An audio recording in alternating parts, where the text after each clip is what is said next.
What's up, guys? It's Crash, and I have an awesome Gray Zone Warfare video for you guys today. I want to thank the folks over at Madfinger Games for giving me some of this information early so I could make a video. I know videos have been pretty infrequent lately. Life has been crazy. So I'm thankful to get this information and I can come back and make videos because I miss making regular YouTube content. And this game is something we've been rooting for on this channel the entire time as Madfinger gets this closer to their vision. And this update is going to bring me and a lot of people back to the game. I feel like it was out of nowhere and something that they kind of just sprung on us not very long ago that you guys are finding out about today. So I want to get you guys this information as quickly and as efficiently as possible so you can move on without your day. But the overarching thing, like the main thing that they did, they completely switched 2 seasons of the roadmap. So we were supposed to get one that's about lore and then PvP was coming next.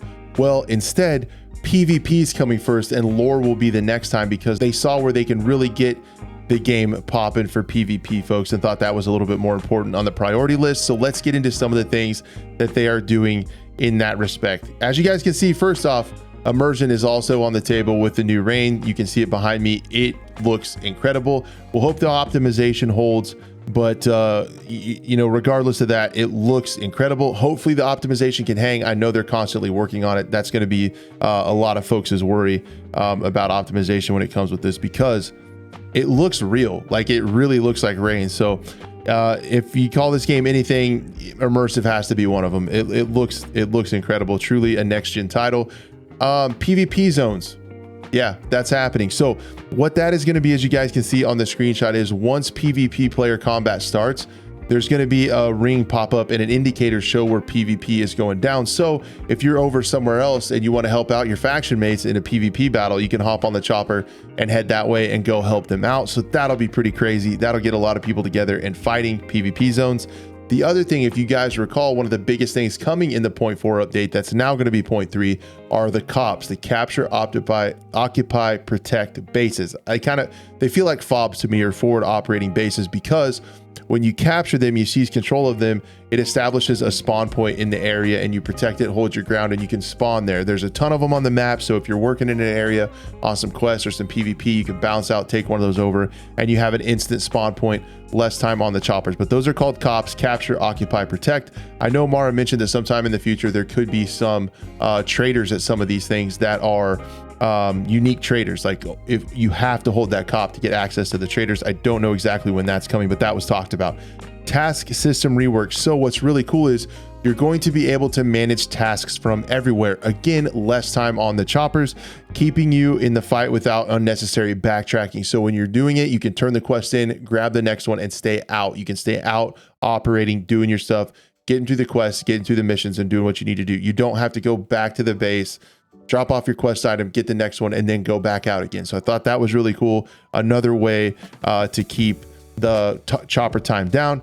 It's really going to change a lot of stuff within the game. Some of the other things you guys already saw, the weather system.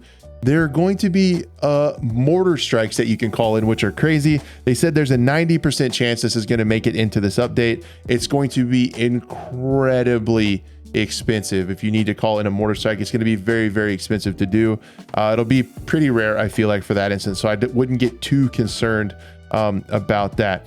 Squad tasks are going to be coming to encourage team coordination. They're going to be real-time tasks that are very difficult and rewarding. There will also be some solo ones as well. There's going to be the real-time tasks. These are basically ones that are just going to pop up and you guys can go take them. You might find somebody else there doing the same thing who had the same idea. So another way to promote dynamic things. This has been in other extraction shooters and I really like it. I like anything that when you're out and about, it changes things. Like you come across new dynamic things you weren't planning on. When it changes while you're out there, I really do like that.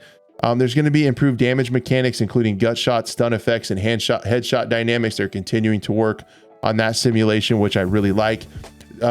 We saw this a little bit in the early gameplay footage, but now finally getting it into 0.3, and that's going to be dragging down teammates. You're going to be able to pull injured allies to safety, which is really cool. There's going to be enhanced friendly and foe identification with the armbands and enhanced radio communication, also with faction recognition. So that's going to help. And then there's going to be another bunch of quality of life improvements.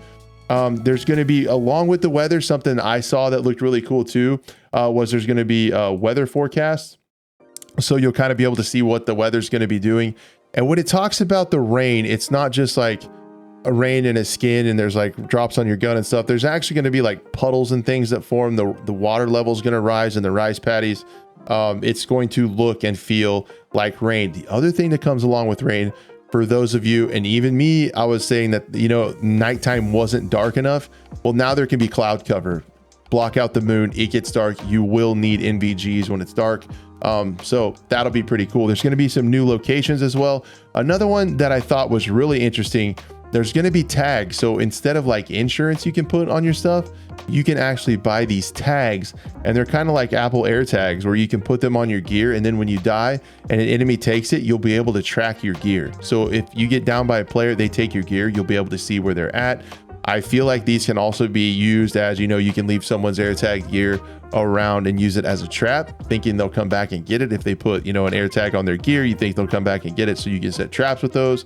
A risk versus reward. There's going to be a ton of decisions to be made within that. So the tag system is a really cool and unique way, I think, to do kind of, you know, kind of their version of insurance. It's not straight up insurance. You're not going to straight up get your stuff back, but you'll be able to see where it goes. So that could lead to some crazy and super unpredictable times. But those are the main ones. You know, we know that there's a lot of other stuff, like I said, new things on the map, as well as, you know, they're constantly working on the hit reg and things like that, and the simulation of, you know, kind of body parts and gut shots and things like that, which I really like. The other thing, there's going to be new weapons. We know that there's going to be other new content, as far as like, I feel like there's going to be other new like wearables and things like that. There's going to be new gear and weapons, just like with every big update. But yeah, that's the main stuff. There's a lot of stuff in there. I think some of my favorite things are the PvP zones that pop up, you know, where PvP is happening. The cops are going to be really cool. There's a ton of them. They capture, occupy, protect zones, are really sweet. I really also like the fact that there's several things that are going to decrease the time you need to ride a chopper, right? You and your team can go out to do missions. You can do other people's missions. If you drop one off, you can select another one, stay out there and keep going. You don't have to go back to the base in between every single mission, which I think is huge. And I'm really excited to see how the rain feels, like how the rain feels at night too. Like that's going to be crazy. So it's going to be cool to see all this stuff. I'm really hoping that it comes out and it works well, and it's rocking, and it's in good shape and optimized and plays well. Just big changes coming to the game to make it more PvP focused. And yeah, I'll probably be checking it out more often when I do have time. I have been enjoying the PvP aspect of shooters.